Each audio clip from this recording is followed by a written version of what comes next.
So last video we studied about what the first law of Newton's first law, and it was all about what inertia.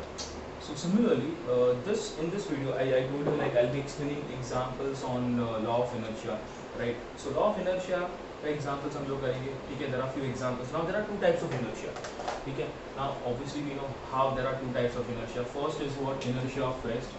Okay, so if I'm writing first, it is what inertia of rest, and similarly second is what inertia of motion. Okay, so we'll study what there are two types of inertia. First is inertia of rest, other is what inertia of motion. So what exactly is inertia of rest? So the definition of inertia of rest is nothing but when a body is in rest, it tends to remain in rest unless an external force is not applied. मतलब अगर particles or a body एक rest position में, he wants to stay in a rest position. He doesn't want to change his state from a rest to a motion. ठीक है, this is known as inertia of rest. ठीक है, जो भी particle के पास inertia of rest है, those particles will stay in what rest, or they'll try, or they tend to remain in what rest, unless an external force is not applied. If external force is applied, then that particular external force is greater than the inertia of that particular body. See, अगर inertia is greater compared to your external force, okay, जो external force apply हो रहा है, that is greater than the inertia of that particular body, तभी वो body क्या करेगा, inertia of rest से inertia of motion में convert होगा, means rest to motion में convert होगा. If the external force is not that large enough, तो inertia of rest का अगर हम लोग बात करें तो body rest में ही रहेगा. Yes or no? It is not going to move. Yes, उसका state change नहीं होगा, because here what exactly we have inertia of rest. Yes, clear? So we'll be doing some examples on the word inertia of rest. Okay, again all the theory part, nothing else, like no sums and everything. Okay, so we have entirely what theory part. The first example is what, when a train suddenly starts moving forward, the passenger standing in the what compartment tends to what, fall backwards. मैं same example दिया, right? कि rest में मैंने bike का example दिया था last video. If let's से particular person is sitting on the bike, ठीक है, पिलियन राइडर पीछे बैठा हुआ है, ठीक है, एंड सडनली उसके आगे जो ड्राइव कर रहा है, he is just giving a acceleration, so body goes backwards. Yes और नो? उसको क्या लगता है, बैकवर्ड्स जर्क लगता है. Reason is that again that a body was at rest. Here if we talk about the train के compartment में, so what exactly happens is that your lower body is in what contact with your train. So अगर train rest पे है, lower body भी क्या रहेगा, rest में रहेगा. Yes or no? See what they are saying. The reason is that the lower part of the passenger's body is in contact with the train. As the train starts moving, the lower part also what starts moving, because it is in contact with what, the train. But upper body does not move. Reason is that because upper body is in not contact with what, the train. अगर train move हो रहा है तो lower body move होगा, but upper body will oppose. I don't want to what, move. ठीक है, this is known as your inertia of rest. Upper body will remain in rest. That's why only the upper body is what feeling some jerk backwards. ऐसे हम लोग को क्या होता है, upper body से पीछे ऐसे jerk feel होता है, right? Again the reason because upper body has inertia. Lower body is connected. Your lower body is connected to your train. Because train is in rest, entire body is in rest. Obviously ऊपर तो inertia of rest है body के अंदर, ठीक है, upper body में. Lower body is also in rest because train rest में है. But as soon as what, your lower body, ठीक है, and the train both starts to move, because obviously train is moving, start किया move करना, lower body start हो जाएगा. But upper body opposes कि no, I don't want to what, change my state from rest to motion. That's why he applies inertia. But obviously here the external force, the acceleration जो train apply कर रहा है वो greater है. So the external force is greater. That's why we just experience a backward jerk, and your body also what starts to move. The entire body starts to move. So this is what again what inertia of rest. कि body rest पे था, okay, the body was in rest, and because of that inertia of rest उसको backward jerks क्या हुआ, experience हुआ. This is very important. अब ध्यान दो. Second example, when a hanging carpet is beaten with a stick, the dust particle starts falling out of it. मतलब कैसे है? I'll give you example. ठीक है, let's say ये rod है, and this is your what, basically a carpet. ठीक है, अभी ये rod से मैं carpet को क्या कर रहा हूँ, जोर से hit कर रहा हूँ. So what do you experience? That carpet is moving, but your dust particles are not. Dust particles are at the rest. Why? The thing is, see, dust particle has a what, inertia of rest.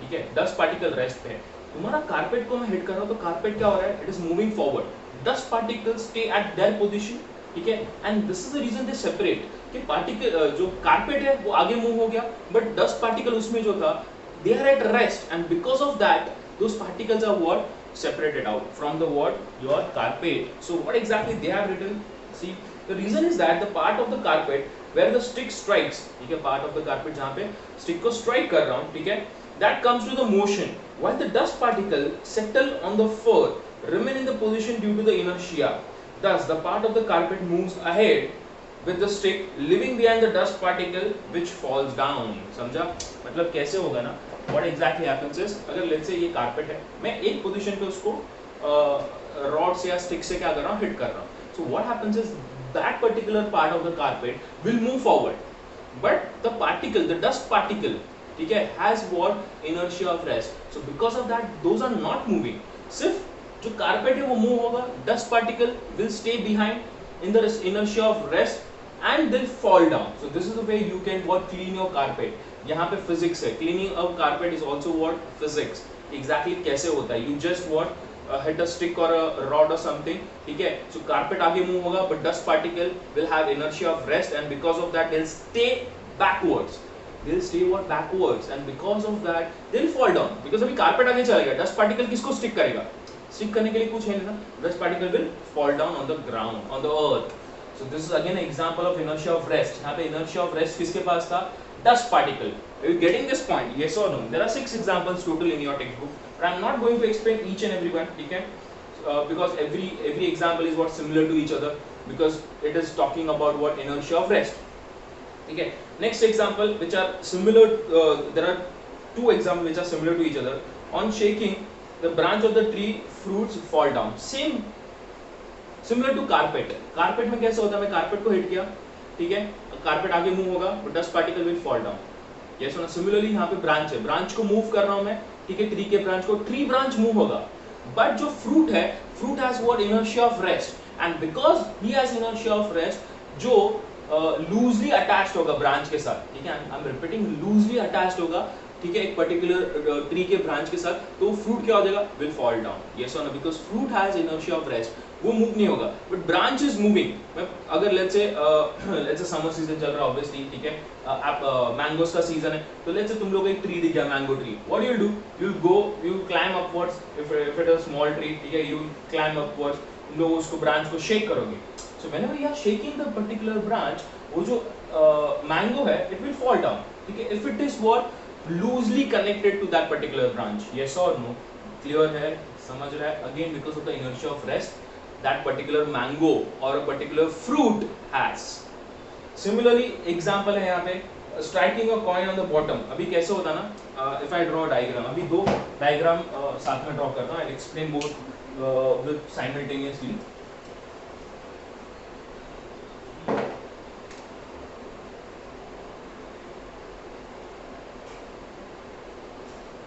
ये तुम लोग का glass है, ठीक है, there are 2 glasses. यहाँ पे glass में ऑब्वियसली क्या वाटर है, ठीक है, और यहाँ पे क्या कार्डबोर्ड है, ठीक है, this is your cardboard, and cardboard के ऊपर कॉइन है, ठीक है, you can do at home, ठीक है, ग्लास ऑफ वाटर लो, उसके ऊपर कोई भी कार्डबोर्ड रखो, ठीक है, cardboard has to be thick, छोटा सा कार्डबोर्ड, मतलब पेपर नहीं लेना है, कार्डबोर्ड लेना है जो थिक रहेगा, ठीक है, यस और नो, ठीक है, उसको ग्लास के ऊपर रखो, ग्लास के ऊपर कॉइन रखो. So what happens is that अगर मैं ये कार्डबोर्ड को जोर से स्ट्राइक करता हूँ, cardboard will move. Getting my point? Cardboard will move, मतलब यहाँ से मैं कार्डबोर्ड क्या हो जाएगा, विल मूव फॉरवर्ड, ठीक है, एंड जो कॉइन है, this coin will fall down, ठीक है, ये क्या हो जाएगा, वाटर के अंदर फॉल डाउन, ठीक है. So what exactly happens, cardboard को मैंने हिट किया, यस और नो, सो सिर्फ कार्डबोर्ड मूव हुआ, कॉइन मूव नहीं हुआ, ठीक है. Again what, because coin has what, see right now this both what has what inertia of rest, cardboard as well as coin, but मैंने cardboard को क्या किया, जोर से ऐसे हिट किया, सो सिर्फ कार्डबोर्ड मूव हो रहा है, ठीक है. तुम लोगों ने मैजिक ट्रिक देखा रहेगा, मैजिक शो में और समथिंग.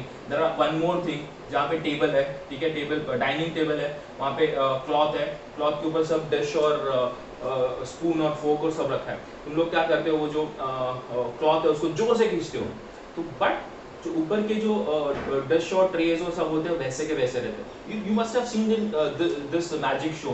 के अंदर, ठीक है, ये वीडियोस में, यूट्यूब वीडियोस या कहीं पे फेसबुक पे, ठीक है, what exactly happens is that कि एक डाइनिंग टेबल है, सिमिलरली यहाँ पे क्या है, कार्डबोर्ड और कॉइन है, ठीक है। सो डाइनिंग टेबल के ऊपर बहुत सारे चीजें रखे हुए हैं, ठीक है, फूड रखा हुआ है, डिश है, फोक है, there are lot of this pan and everything, ठीक है। तो मैं जोर से है ना, ठीक है, उसका जो क्लॉथ है, ठीक है, उसको खींच देता हूँ, तो बाकी सब चीज टेबल के ऊपर की मूव नहीं होती, डाइनिंग टेबल की। सिमिलर थिंग यहाँ पे, ये कार्डबोर्ड है, इसको मूव जोर से हिट करता हूँ तो कॉइन मूव नहीं होता, कॉइन क्या होता है, ड्रॉप्स डाउन। व्हाई?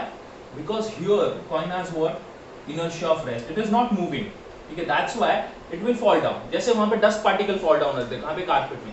सिमिलरली क्या होगा टेबल में अगर मैं टेबल को खींच रहा हूँ तो तुम्हारा जो क्लॉथ है वो मूव हो रहा है, ठीक है, but all the things which are on the table, ठीक है, वो सब क्या है, they all have what, inertia of rest, because of that they are not moving.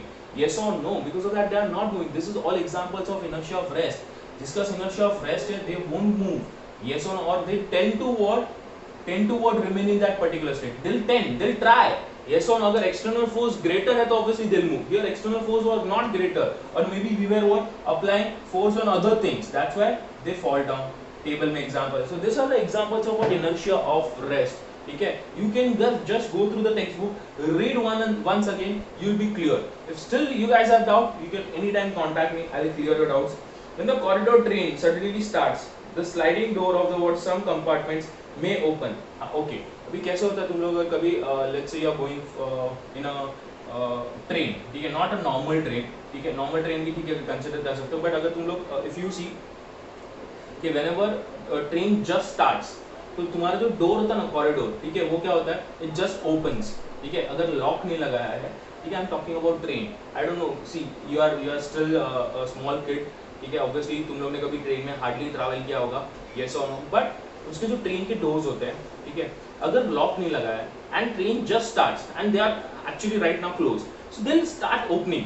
Why? Again the what, because of what, inertia of rest, because external pressure ज्यादा है, because what, external, sorry not pressure, external force ज्यादा है, which is what, acceleration of train, कि train accelerate हो रहा है, that is what force applied on that particular door।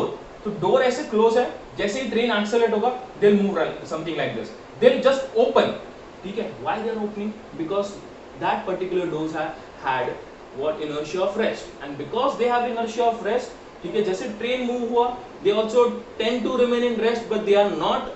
Why? Because the external force which train has applied, the acceleration in this case is the external force, जो train ने apply किया वो greater है compared to inertia, इसलिए वो door open हो जाता है। तो this is what again the example of what, inertia of rest. Now similarly we have what, the second thing, ठीक है, जो मैंने लिखा था, inertia of motion, ठीक है, whenever body is in motion, ठीक है, it tends to remain in motion, ठीक है, समझा नहीं समझा? One of them is, best example is what is the definition? First of all, definition.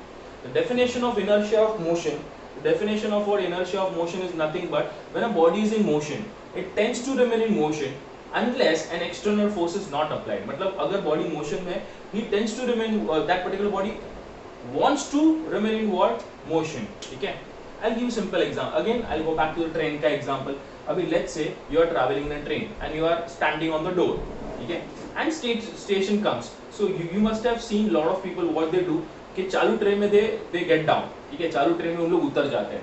So what happens sometimes, अगर चालू ट्रेन में हम लोग उतर रहे हैं, ठीक है, so what happens is that they fall down. Why? Again because inertia of motion, that your body is in motion. तुम लोग सीधा, जैसे मैं ट्रेन से उतर रहा हूँ, तुम लोग सीधा एक रेस्ट पोजीशन पे नहीं आ जाते, that means you can not jump and come to the rest. अभी जो तुम लोग रोहित शेट्टी या फिर बाकी सब मूवीज देखते हो, वहाँ पे ऐसा होता रहेगा, तुम लोग देखते हो प्लेन से कोई गिरता है, ट्रेन से गिरता है, डायरेक्टली उन लोग रेस्ट पे आ जाते हो। That is not physics, that is a movie, that is a south Indian movie और अ रोहित शेट्टी मूवी, यस और नो, वहाँ पे फिजिक्स अप्लाई नहीं होता है, ठीक है। Those movies are for entertainment, ठीक है, तुम लोगों को दिखाने के लिए। That is not true physics, they are not defining true physics, वो फिजिक्स नहीं है।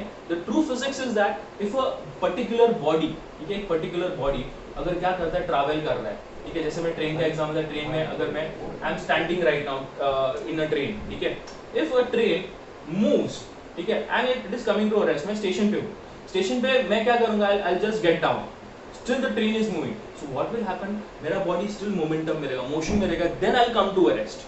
So that means my body was in what state of motion.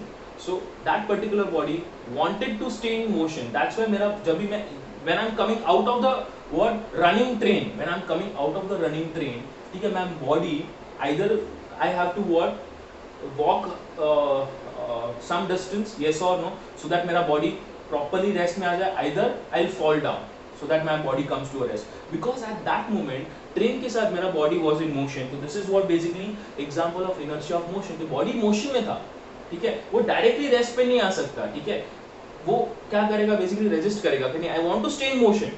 That's why मुझे थोड़ा क्या करना पड़ता है, वॉक करके, मतलब not exactly a walk or something, ठीक है, मैं जैसे उतरता हूँ मैं थोड़ा डिस्टेंस ट्रैवल करता हूँ आगे फॉरवर्ड, ठीक है, I travel some forward distance, then I come to a rest. I cannot directly, I am repeating, I cannot directly come to a rest if I am getting down from a running train. जो तुम लोग movies में देखते हो, that is wrong, that is not defining physics. Whenever I am getting out of a running train, ठीक है, I'll move forward some distance, yes or no, and then I'll come to a rest because of what inertia of motion. Clear है, ठीक है. फिर cyclist क्या कर रहा है, पेडल्स मार रहा है, पेडल्स मार रहा है, पेडल्स मार रहा है, पेडल्स मारना छोड़ दिया, but still cycle is coming to a rest after some point of time. जैसे अभी एग्जांपल दिया कि जब मैं ट्रेन से I was getting out from the running train, तो मेरा body after some point of time क्या हो गया, रेस्ट पे आया, मतलब थोड़ा मूव किया आगे फॉरवर्ड, फिर रेस्ट पे आया. सिमिलरली साइकिल के पेडल्स मारो, पेडल्स मारना छोड़ दो, बट साइकिल वही पॉइंट पे, डायरेक्टली वही पॉइंट पे रेस्ट पे नहीं आएगा, but after some point of time, what after some point of time, थोड़ा मोशन करने के बाद आगे जाके वो रेस्ट पे आएगा. यस और no, this is again what inertia of motion, कि बॉडी मोशन में था और स्लोली क्या हो रहा था, एक्सटर्नल फोर्स अप्लाई हो रहा था उसके ऊपर. ऑब्वियसली कौन सा फोर्स अप्लाई हो रहा है, friction. In both the cases I am getting out of the train and a cycle, दोनों जगह पे friction force was a external force, so slowly apply हो रहा है. समझा नहीं समझा? That's why I am coming to a rest slowly after covering some distance. Yes or no, after covering some distance, getting my point. This is inertia of motion. Next example, let us see next example. An athlete often runs before what taking a long jump, a ball thrown vertically upwards. Okay, same चीज. क्या बोला है? एक athlete है, ठीक है, तुम लोग ने देखा रहेगा कि ओलंपिक्स में कैसे होता है, अगर तुम लोग को लॉन्ग जंप मारना है, ठीक है, if you want to carry a long jump, ठीक है, तो लॉन्ग जंप में कैसे होता है, what you just do is that you take some step backwards, ठीक है, एक proper distance, you run, you take some momentum, ठीक है, momentum लेने के बाद you take a long jump. Yes or no? Similarly तुम लोग ने भी experience किया रहेगा. Well, let's say example दो, if you playing a cricket, ठीक है, तुम लोग का example है, क्रिकेट खेल रहे हो, बाजू के बिल्डिंग में बॉल चला गया and there is a wall, तो तुम लोग बॉल के बाजू में खड़े रह के तुम लोग जंप नहीं कर सकते काफी टाइम, बिकॉज बॉल का हाइट बहुत ज्यादा है. What do you do, you go back, ठीक है, run and then jump, easy jump होगा, ठीक है, एक्सपीरियंस किया है सब लोग ने, क्या, I know that, everybody has experience this thing, ठीक है. When you go back, take some momentum and run, तुम लोग जंप कर सकते हो पर्टिकुलर वॉल से. Again what, inertia of motion, की मोशन में तो बॉडी इजीली क्या हो गया, डिस्टेंस कवर किया. So this is all about what Newton's first law and the examples. We are done with the part B. Clear है, yes or no? I'll be starting part C now, that is what basically Newton's second law of motion. Yes or no? So I hope you are clear with the Newton's first law, which was all about inertia of rest and inertia of motion. We have studied the examples also, everything. Yes. So I'll be starting with what, the part C, which is what Newton's third law, second law, sorry. Okay. So Newton's second law around is what basically surrounded by two things. Okay. One of them is what basically the momentum, okay, which is denoted by P. I will say, sir, why momentum is denoted by P? ठीक है, the reason is that हम लोग m से denote नहीं कर सकते, because already mass is denoted by m. ठीक है, तो मोमेंटम के लिए इसलिए हम लोग ने p क्या किया हुआ है, सिंबल डिसाइड किया हुआ है, not me but the international system, ठीक है, इंटरनेशनल साइंटिस्ट, ठीक है. Now and the second thing is what basically your force, ठीक है. This are the two things which are what basically related to your second law of what motion. Force and momentum are related to each other, ठीक है. So what we'll do, हम लोग क्या करेंगे, पहले सिर्फ momentum को पढ़ते हैं, what is momentum, and second we'll jump to the what force, and then we'll what find the relation between momentum and force. कि momentum क्या है और force क्या है, what is the relation between them, and we'll study what second law of motion, ठीक है. So first of all we need to study the concept of momentum, then we'll study the concept of force and relate each other. Okay.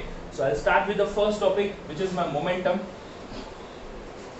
ठीक है, अभी just मैंने एक athlete का example दिया तुम लोगों को, ठीक है। एथलीट कैसे करता है, टेक सम मोमेंटम, मतलब वो क्या करता है, बॉडी को मोशन में लाता है, यस और नो। सो बॉडी को मोशन में लाता है, that means that particular body has some mass, yes और no, that particular body has some mass, yes. And what other things that particular body has if it is in motion, तो वो body के पास जब athlete momentum में है, ठीक है, वो एथलीट का खुद का मास रहेगा, प्लस वो एथलीट का कुछ वेलोसिटी रहेगा, because that particular body is in motion, ठीक है। तो first is your mass and second is your velocity. So momentum has two things. One is your mass and other is your velocity. I know मैंने अभी तक definition नहीं बताया. I'll tell you the definition. Definition इसके ऊपर ही related है, ठीक है. So that particular athlete has two things: mass of its own body and velocity with which the athlete is what traveling. So what they have mentioned is that here it is our common experience that if two bodies or of a different mass moving with the same velocity and they are brought to a rest at the same time, मतलब यहाँ पे experience है two bodies of a different mass, okay. So what I do, ठीक है, मैं क्या करूंगा, मेरे पास मास है, I'll से कि मेरे पास मास m1 10 kg है and mass m2 which is your 5 kg, ठीक है। एंड दोनों का वेलोसिटी क्या है, वेलोसिटी सेम है 5 metre per second and velocity is 5 metre per second, ठीक है। ये बॉडी A है, ये बॉडी B है। Now this body A has a greater mass and this body B has a what lesser mass, but their velocity is what constant. So अगर ये दोनों body में से किसी एक बॉडी को रेस्ट पे लाना है, obviously दोनों बॉडी को रेस्ट पे लाना है, कौन सा बॉडी जल्दी रेस्ट पे आ जाएगा? सी वेलोसिटी दोनों का सेम है, तो वो फैक्टर कंसीडर नहीं कर सकते, we need to consider factor of mass, ठीक है। इफ लेट्स से आई वांट टू मैं दोनों बॉडी में से एक बॉडी को रेस्ट पे लाना है जल्दी, faster, so obviously this will be your body. Body B will come to the what rest faster if I apply external force. See, I'm applying external force on both the bodies. ठीक है, same force. I'm applying the same force. Let's say I'm applying force of what 10 Newton on this particular both the bodies. ठीक है, दोनों body पे same क्या कर रहा हूँ, फोर्स अप्लाई कर रहा हूँ, which is 10 Newton. So you'll experience or you'll see that कि ये जो बॉडी है, बॉडी बी है, will come to the rest first, मतलब वो बॉडी क्या आ जाएगा, पहले रेस्ट पे आ जाएगा। The reason being is that because of its what, because of its mass, because mass कितना है उसका, ओनली 5 kg, इसका मास ज्यादा है 10 kg। जितना बॉडी हैवी रहेगा उतना क्या चाहिए मेरे को, ज्यादा फोर्स अप्लाई करना है उसको रेस्ट पे लाने के लिए, यस और नो, क्लियर है, yes. I will give you example, ठीक है। लास्ट वीडियो मैंने क्रिकेट बॉल और टेनिस बॉल का एग्जांपल दिया था, right. So cricket ball is heavy, tennis ball is what not that heavy. अगर मैं शॉट मार रहा हूँ वापस, ठीक है, वहां पे फील्डर है, उसने कैच करना है, तो टेनिस बॉल, ठीक है, वो इजीली कैच कर लेता है, ठीक है, उसको कुछ नहीं फील होता।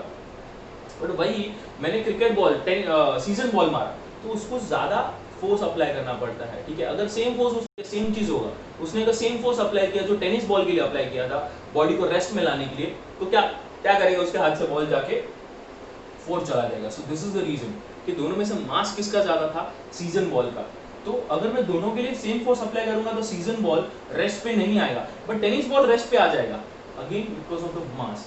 So if two bodies has a different mass with the same velocity and same external force is applied, then mass with the lower body, ठीक है, body with the lower mass, body with the lower mass will come to the what rest first, and after that body with the greater mass. Yes or no? I gave you the example also. Clear है, ठीक है। Now the second factor, ठीक है, obviously mass तो हो गया, ठीक है। अभी हम लोग क्या कंसिडर करेंगे यहाँ पे, मास और वेलोसिटी दोनों चीज रिलेटेड है मोमेंटम में, मोमेंटम में दोनों चीज है, मतलब अभी मास हो गया, वेलोसिटी, मास दोनों कितना है 10 kg, ठीक है। वेलोसिटी इसका 5 मीटर पर सेकेंड है, इसका क्या है 10 मीटर पर सेकेंड है, राइट। और यहाँ पे फोर्स कितना अप्लाई किया हुआ है 10 न्यूटन, दोनों पे फोर्स कितना अप्लाई किया 10 newton. Now you guys tell me कि कौन सा बॉडी, अगेन ये बॉडी ए है, this is your body B, कौन सा बॉडी पहले रेस्ट पे आएगा? Your answer will be sir, A वाला बॉडी पहले रेस्ट पे आ जाएगा, and your answer is correct. Again, take the same example of cricket ball and tennis ball. ठीक है, मैंने टेनिस बॉल को स्लोली ऐसे सिर्फ टच किया, ठीक है, जोर से एकदम पावर नहीं अप्लाई कर रहा हूँ, सिर्फ ऐसे टच किया, so easily ऐसे सिंपल कैच पकड़ लेगा, yes or no? Do one thing, not a cricket ball and tennis ball. Take a season ball का example, because यहाँ पे दोनों जगह पे मास का इक्वल है, my bad, दोनों जगह पे मास इक्वल है, तो सेम बॉल लेना पड़ेगा। So let's talk about the season ball, ठीक है, जो क्रिकेट बॉल होता है, जो हम लोग IPL और सब जगह पे देखते हैं, एक्चुअल बॉल, ठीक है। मैंने क्रिकेट बॉल लिया, मैंने उसको सिर्फ ऐसे टच किया, तो उसने इजीली हाथ में ऐसे कैच पकड़ लिया, ठीक है, एकदम इजी डिसमिसल हो गया, ठीक है, बोलता ना एकदम इजी। मैं 99 पे खेल रहा हूँ, मैंने सिर्फ ऐसे क्या किया, मैंने मेरा एज लग गया, तो सामने जो बॉलर है उसने कॉट एंड बोल्ड कर लिया, इजीली आके ऐसे कैच पकड़ लिया। यस, क्लियर है। तो वहाँ पे वो बॉल का स्पीड बहुत कम था, इसलिए इजीली आराम से उसने कैच पकड़ लिया। वही समझो मैंने क्या किया, मैं खेल रहा हूँ, मैं 99 पे, ठीक है, मैंने जोर से ऐसा हिट मारा, ठीक है, 4 मारने के लिए। तो उसने क्या किया, ट्राई किया कि वो क्या करे, बॉल को स्टॉप करने का, ठीक है, बट वो स्टॉप नहीं कर पाया। रीजन वाज कि मेरा स्पीड बहुत ज्यादा था, ठीक है, मास दोनों के लिए सेम था, सेम बॉल यूज किया हुआ है, दोनों पे उसने फोर्स सेम अप्लाई किया, सेम फोर्स अप्लाई किया, समझा नहीं समझा, ठीक है। तो जो जिसका स्पीड कम था वो क्या हो गया, बॉल को कैच कर लिया उसने और रेस्ट पे ला दिया, कैच करना मतलब रेस्ट पे।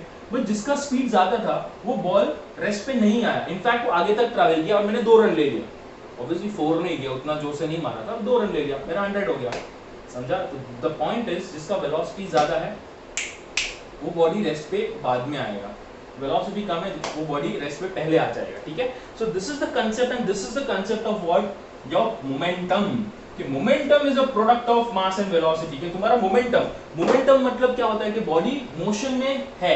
जैसे एथलीट का एग्जांपल है कि एथलीट का बॉडी मोशन में है, तो मोशन में बॉडी रहेगा तो उसके पास मोमेंटम होता है। Momentum is what, basically product, momentum is defined as the product of mass into velocity, yes और नो, ठीक है। अभी हम लोग को पता है कि मोमेंटम अगर मैं एक ही बॉडी का, सेम बॉडी का फाइंड कर रहा हूं, तो मोमेंटम कैसे होगा, पहले मोमेंटम लेट्स से मेरा इनिशियल एंड फाइनल मोमेंटम होता है, समझा। इनिशियल एंड फाइनल मोमेंटम का मतलब कैसे, इनिशियली मेरा बॉडी के पास कितना वेलोसिटी था और जब मैं रेस्ट पे आ गया तभी मेरा वेलोसिटी कितना है, या फिर मैं स्लो डाउन हो गया, समझा नहीं समझा। मैं पहले let's say 10 metre per second से भाग रहा हूँ, ठीक है, फिर मेरा वेलोसिटी कम हो गया 2 मीटर पर सेकंड हो गया, that means there is change in velocity. But मैं नहीं भाग रहा हूँ तो मेरा मास तो सेम ही रहेगा, चेंज होगा नहीं होगा, that means mass is constant. If a mass is constant, there will be a change in velocity. So what is exactly change in momentum? Change को हम लोग हमेशा डेल्टा ऐसे ट्राइंगल से डिनोट करते हैं, चेंज को हम लोग ऐसे ट्राइंगल से डिनोट करते हैं, ठीक है। इसका मतलब क्या हो गया, चेंज इन मोमेंटम। क्या हो गया, चेंज इन मोमेंटम। जब भी डेल्टा है तो change in momentum will be equal to mass क्या रहेगा, बॉडी का कांस्टेंट है, चेंज क्या होने वाला है, चेंज इन वेलोसिटी, मतलब डेल्टा क्या होगा, v। So delta p can be written as m v minus u, समझा नहीं समझा। This is your change in momentum, समझा तुम लोग को, यस और नो। और ऑब्वियसली एक चीज और है, ठीक है, ये कंप्लीट नहीं हुआ अभी तक, चेंज इन मोमेंटम, ठीक है। What they have done is, yes they have given the definition, ठीक है। So we will see the definition. Linear moment of a body is a product of mass and velocity, same चीज मैंने बोला, linear momentum of a body, linear मतलब मेरा body is travelling in a straight line. So whenever there is a linear momentum, mass into क्या होता है, velocity. What is linear momentum? Is a product of mass into velocity. Yes or no?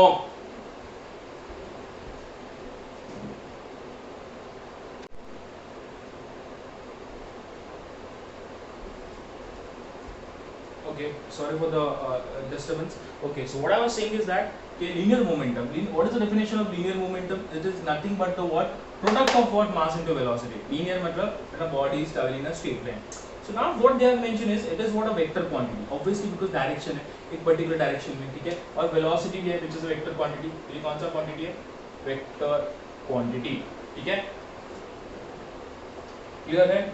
So it is a vector quantity. What is unit of this? Obviously unit हम लोग को पता है, easy unit है find out करना कि mass into velocity में mass कितना है kg, velocity का क्या है मीटर पर सेकेंड। ये तुम लोग का कौन सा हो गया, SI यूनिट, कौन सा unit, SI unit. Similarly CGS unit क्या होगा, ग्राम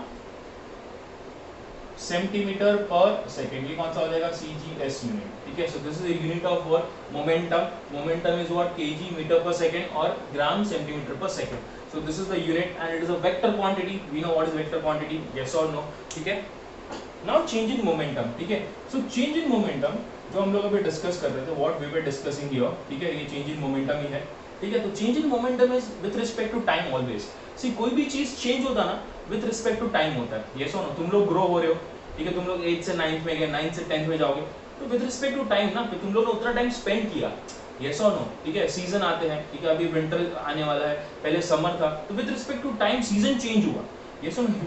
Similarly here जो momentum change होगा that will be also with respect to your time only, that a change in momentum is what basically mass into what change in velocity with respect to time. समझ रहे तुम लोग को? Yes or no? You guys clear with this कि exactly हो क्या रहा है? So क्या होगा यहाँ पे जो momentum, मैंने बोला ना तुम लोगों को ये incomplete है अभी भी, तो मैंने अभी क्या क्या complete कर दिया. Change in momentum is what nothing but के change in momentum with respect to time is nothing but के delta p, हम लोग का p is equal to क्या mv. अभी change in momentum करें तो delta p will be equal to क्या रहेगा तुम लोग का m into क्या रहेगा delta v. समझा नहीं समझा? upon delta t. So this is your what change in momentum with respect to time. Yes or no? तो momentum change होगा तो with respect to time होगा, तुम्हारा क्या होगा delta v भी change होगा. ठीक है, कंडीशन तुम्हारा mass has to be constant, mass will be constant. समझा नहीं समझा? mass will be constant. अगर एग्जांपल दूं कि बॉडी A है, ठीक है, body A right now has a mass of let's say m kg, ठीक है, m1 kg. yes or no? velocity, ठीक है, इनिशियल वेलोसिटी अभी ऑब्वियसली क्या रहेगा, initial is u is equal to कितना रहेगा, let's say u1 metre per second, and final velocity which is v1 metre per second. ठीक है, so what is your change in momentum? Change in momentum will be m1 v1 minus u1 upon t1. Time कितना दिया हुआ है, t1 seconds. तो this is your formula, m1 v1 minus u1 upon क्या रहेगा, t1. So this is your change in momentum. Yes or no? This is nothing but your change in momentum. ठीक है, so what exactly they have mentioned is here the symbol delta. Delta मैंने बोला तुम लोगों को क्या change है, yes or no? So this is your change in momentum. Yes guys, याद रहेगा तुम लोगों को, yes or no? So change in momentum and rate of change of momentum. So इसके पहले लिखा मैंने, ठीक है, जो मैंने बोला incomplete है वो क्या था, change in momentum. अभी ये जो है ये rate of change of momentum. Rate मतलब with respect to time. Yes or no? It is what with respect to time. Clear है तुम लोग का? सो यहाँ पे अभी वापस दोनों चीज लिख लेता हूँ, p delta p is equal to m delta v. ये क्या तुम लोग का change in momentum, change in momentum p लिखता हूँ. ये जो तुम लोग का है ये क्या तुम लोग का चेंज इन मोमेंटम, बट यहाँ पे rate of change of momentum है, rate of change of momentum मतलब रेट ऑफ चेंज ऑफ, मैंने पहले ही बोला रेट ऑफ चेंज ऑफ मतलब with respect to time, rate मतलब टाइम. तो रेट ऑफ चेंज ऑफ आया तो with respect to time, change of momentum आया तो ये formula, rate of change of आया तो ये फॉर्मूला, चेंज ऑफ मोमेंटम आया तो ये, रेट ऑफ चेंज ऑफ आया तो ये, बिकॉज यहाँ पे टाइम भी है. गाइस समझ रहे हैं तुम लोग को, यस और no? So this is rate of change of momentum. Clear है तुम लोग को? Yes. Now rate of change of momentum is related to something. ठीक है, अगर मैं ये रब कर दूं, चलो ये सब हो गया अपना, ये काम हो गया चेंज ऑफ मोमेंटम का, rate of change of momentum. ठीक है, again I will write what, यहाँ पे लिखूंगा rate of change of momentum is equal to, ठीक है, इज इक्वल टू क्या रहेगा, m u minus v by t. Yes और नो? ठीक है, हम लोग को पता ना m u minus m v. Okay okay okay, चलो कंफ्यूजन चलो क्लियर करते हैं. पहले इनिशियल क्या रहेगा, m u माइनस क्या रहेगा, m v. समझा नहीं समझा? मतलब इनिशियल तुम लोग का मोमेंटम कितना रहेगा बॉडी का, mu, बिकॉज उसका इनिशियल वेलोसिटी u रहेगा. ठीक है, पर्टिकुलर बॉडी का. उसका फाइनल मोमेंटम कितना रहेगा, ठीक है, mu. तो यहाँ पे लिखूंगा initial momentum is equal to क्या रहेगा, mu. यहाँ पे क्या रहेगा, final momentum is equal to क्या रहेगा, mv. What is change in momentum, delta p is equal to क्या रहेगा, mv माइनस mv. ठीक है, mv minus mv, final minus initial होता है, राइट? ठीक है, mv minus mu with respect to time. Yes और no? With respect to time. Why time? Because rate of change of it. समझा? So can I do one thing, m common निकाल सकता हूं, मास. Yes, मास को common निकाला, क्या लिख दिया, v minus u by t. What is v minus u by t? Chapter number 2 क्या है, v minus u by t, change in velocity with respect to time, acceleration. So and a, so change in momentum यहाँ पे लिखता हूँ. सो change in momentum, ठीक है, मतलब delta p is equal to क्या रहेगा, m इंटू क्या रहेगा, a. बिकॉज हम लोग को पता है, I use another marker, we know that ये जो तुम लोग का है ये क्या इक्वल टू क्या, एक्सेलरेशन. ठीक है, सो m वैसे ही मैंने इसको एक्सेलरेशन कर दिया. Change in momentum, rate of change of momentum, by the way rate of change of momentum is equal to mass into acceleration. Rate of rate of change of momentum is equal to mass into acceleration हम लोग ने proof किया. Yes और no? Yes, we have prove that. Nothing new have done. Initial momentum, final momentum, change in momentum, final minus initial with respect to time, because rate of change of है v minus u, m common निकाला, v minus u by t which is acceleration, substitute किया.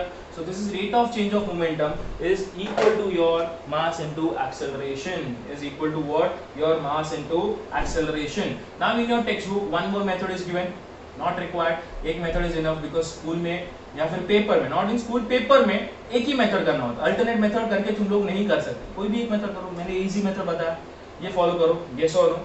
Now we are coming to what Newton's second law of motion.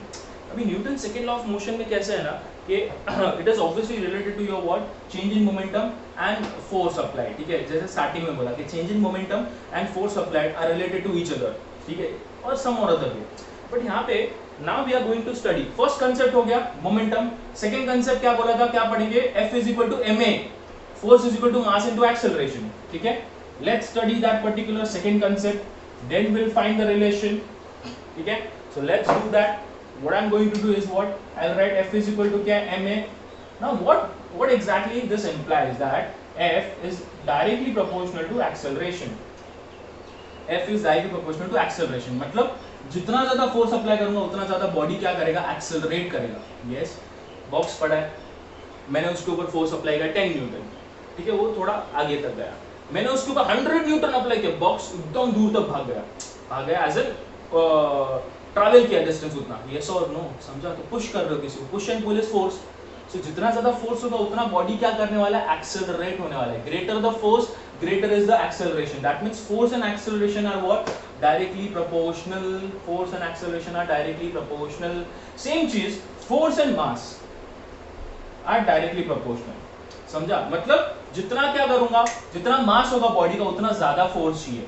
हम लोग ने already देखा है. ठीक है, कि अगर लेट्स से यहाँ पे दो बॉक्सेस है. ठीक है, I draw here. Okay, I do think I draw here one box and a second box. ठीक है, इसका 10 kg है. हाँ, मास कितना 10 kg है, इसका 100 kg है. ठीक है, अभी मैं दोनों पे सेम फोर्स अप्लाई कर रहा हूँ. लेट्स से दोनों पे अप्लाई किया 1 न्यूटन. ये 10 kg वाला इजीली मूव हो जाएगा.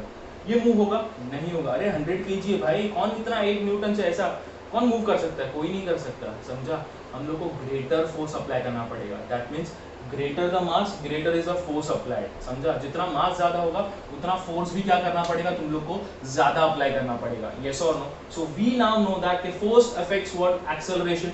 मतलब वो एक्सेलरेशन में चेंज करता है. By applying a force there is a what? Acceleration of a body.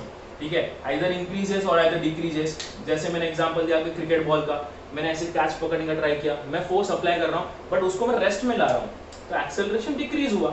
यहाँ पे अगर मैं फोर्स अप्लाई करूंगा बॉक्स को तो एक्सेलरेशन इंक्रीज हो रहा है. So basically force is directly proportional to acceleration. जितना ज्यादा फोर्स उतना बॉडी क्या करेगा? एक्सेलरेट करेगा. जितना ज्यादा बॉडी का मास उतना ज्यादा फोर्स चाहिए मुझे. So from this two can I write F is equal to, ठीक है, ये दोनों के स्टेटमेंट से can I write F is equal to K M A. Okay, नहीं समझा? ओके, देखो ये दोनों है. Can I write this statement, ये दोनों को मिला के can I write something like this? F is directly proportional to MA. ठीक है, समझा? F is equal to K MA, where K is your constant but K का वैल्यू क्या? 1 है. So F is equal to क्या हो जाएगा? MA.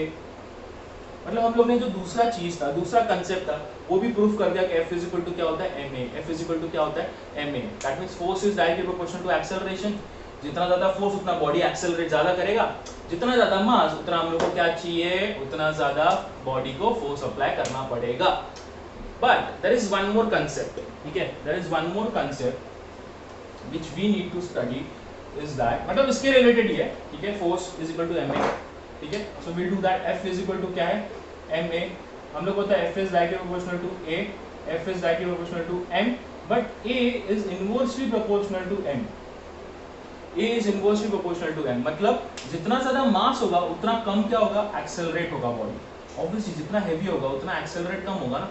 यहाँ पे 100 kg का बॉक्स रख दिया, मैं फोर्स अप्लाई कर रहा हूँ, अप्लाई यार दम लगा रहा हूँ, धीरे धीरे वो बॉक्स मूव होने वाला है. ऐसा एक फटके में हो जाएगा. उसके जगह पे खाली बॉक्स है. ठीक है, मैंने एक ऐसा सिर्फ लात मार दिया. ठीक है, ऐसा मैं उसको किक मार दिया, किक मारते हुए दूर तक चला गया, समझा। तो जितना बॉडी का मास रहेगा उतना एक्सेलरेट बॉडी कम होगा। That means acceleration and mass are what inversely proportional to each other, they are inversely proportional. Mass जितना ज्यादा एक्सेलरेट उतना कम होगा बॉडी, समझा। अगर मैं तीनों का ग्राफ ड्रॉ करूं, हम लोग बोलते हैं ग्राफ कैसे ड्रॉ करना है, यस और नो। तीनों का अगर ग्राफ ड्रॉ करना है तो तीनों में क्या है बेसिकली, अगर if you need to draw the graph, ठीक है, तो क्या रहेगा तुम लोग का। मैं ग्राफ पहले इसका ड्रॉ करता हूँ, ठीक है, ये रहा, इसका ड्रॉ कर रहा हूँ। यहाँ पे force is directly proportional acceleration, force कहाँ पे, एक्स एक्सिस, एक्सेलरेशन यहाँ पे। कोई भी चीज डायरेक्टली प्रोपोर्शनल है तो क्या रहेगा, graph will be something like this, ठीक है। Passing through the origin, straight line passing through origin at inclined angle x axis. हम लोग ने ऐसा टाइप ग्राफ्स किया, याद है ना, चैप्टर नंबर 2 में, डायरेक्टली प्रोपोर्शनल रहेगा तो, ठीक है। तो ये क्या होगा, ग्राफ होगा फोर्स एंड एक्सेलरेशन का। जितना ज्यादा फोर्स उतना ज्यादा क्या रहेगा, एक्सेलरेशन, दोनों साइमल्टेनियस रहेगा। कभी भी ऐसे नहीं होगा कि फोर्स ज्यादा अप्लाई किया बट बॉडी एक्सेलरेट नहीं हो रहा है, समझा, कम हो रहा है, ऐसे नहीं। हाँ, ये चीज में होगा कि वॉल को फोर्स अप्लाई किया, एक्सेलरेशन क्या रहेगा, जीरो रहेगा, वो चीज पॉसिबल है, समझा। बट बॉक्स को जब भी मैं फोर्स अप्लाई कर रहा हूं, ऐसा नहीं होगा कि एक्सेलरेट नहीं होगा बॉडी, थोड़ा तो होगा ही, डायरेक्टली प्रोपोर्शनल है, समझा।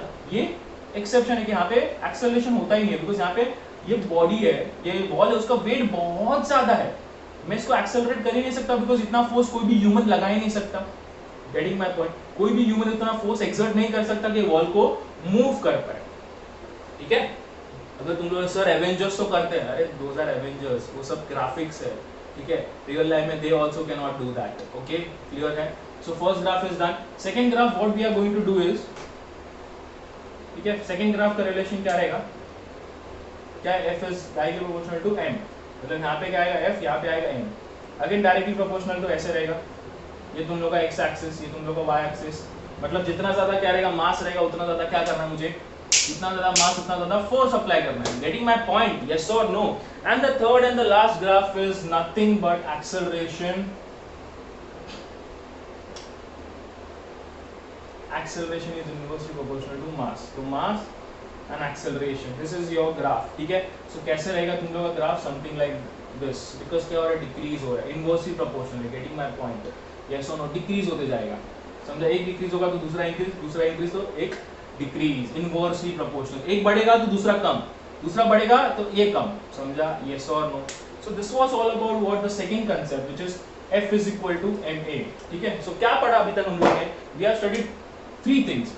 क्या पढ़ा, delta P is equal to m into delta V। Second क्या पढ़ा, delta P is equal to m delta V upon T, ठीक है। This also can be written as what, delta P is equal to ma, this also can be written something like this. And अभी क्या पढ़ा, f is equal to ma।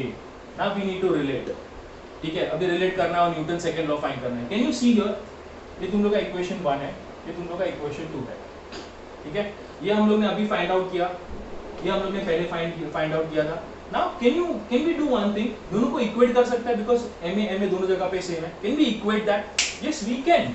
सो क्या हो जाएगा, delta p is equal to क्या हो जाएगा, f, delta p is equal to f, yes और नो, ठीक है। Can I do that, yes I can. मतलब this is the statement of what, Newton second law of motion. The statement says that Newton's second law of motion. The statement says that your change in momentum, the rate of change of momentum is directly proportional to force. मतलब जितना ज्यादा force apply करोगे उतना क्या होगा, rate of change of momentum होगा। Getting my point, yes this is true. अभी जितने भी एग्जांपल किए, go to the flashback, box को फोर्स अप्लाई किया, वो मोमेंटम में आया, ठीक है, उसका मोमेंटम चेंज हुआ। पहले कुछ मोमेंटम था, पहले इनिशियली वो रेस्ट पे था, तो mu क्या था तुम लोग का, mu, यहाँ पे अगर मैं लिखूं ऐसे mv माइनस mu, ठीक है। सो mu कैसे था, पहले 0, फिर क्या आया, mv आया।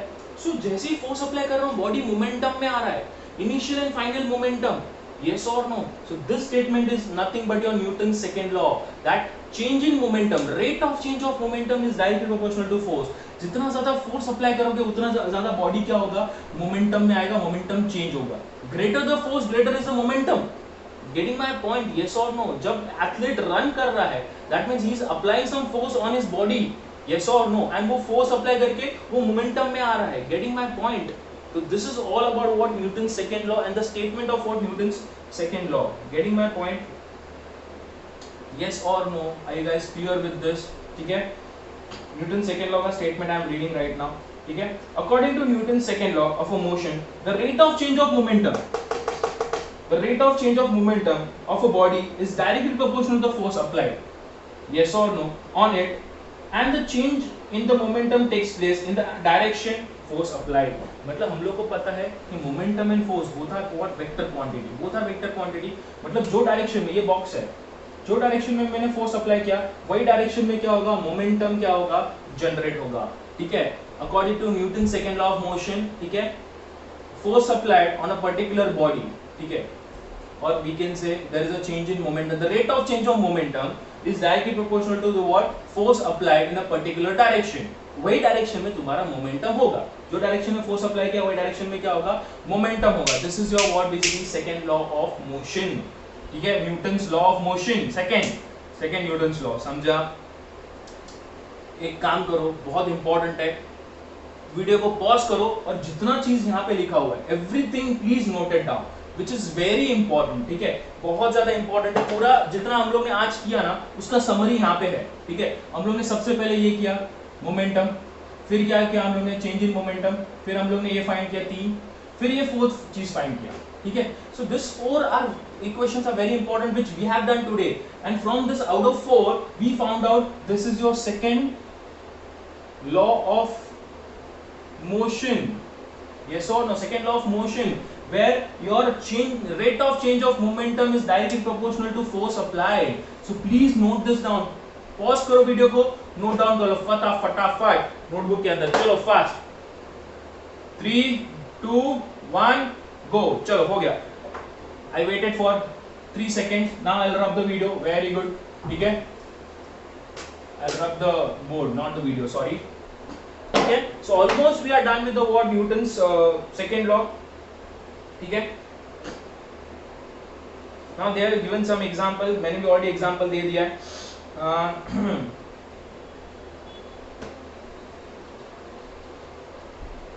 So अगर कोई भी बॉडी के ऊपर फोर्स अप्लाई नहीं किया, अगर there is a zero force, body movement करेगा क्या, बॉडी के अंदर मोमेंटम रहेगा क्या, नहीं, right. If let's say if I tell you something, ठीक है, यहाँ पे एक चेयर पड़ा हुआ है, मैंने चेयर के ऊपर फोर्स अप्लाई नहीं किया, बॉडी मोमेंटम में आएगा, नहीं आएगा, वो रेस्ट पे ही रहेगा, body set rest, no momentum. So this is what exactly we are trying to say, that momentum, rate of change of momentum is directly proportional to force. If there is no force applied, there will be no change in momentum. There will be no rate of change of momentum if there is no force applied. Force apply करो तो momentum आएगा, दोनों एक दूसरे से related है, वही Newton second law of motion है. समझ रहा है तुम लोग को, yes or no? So there are how many, 2 factors.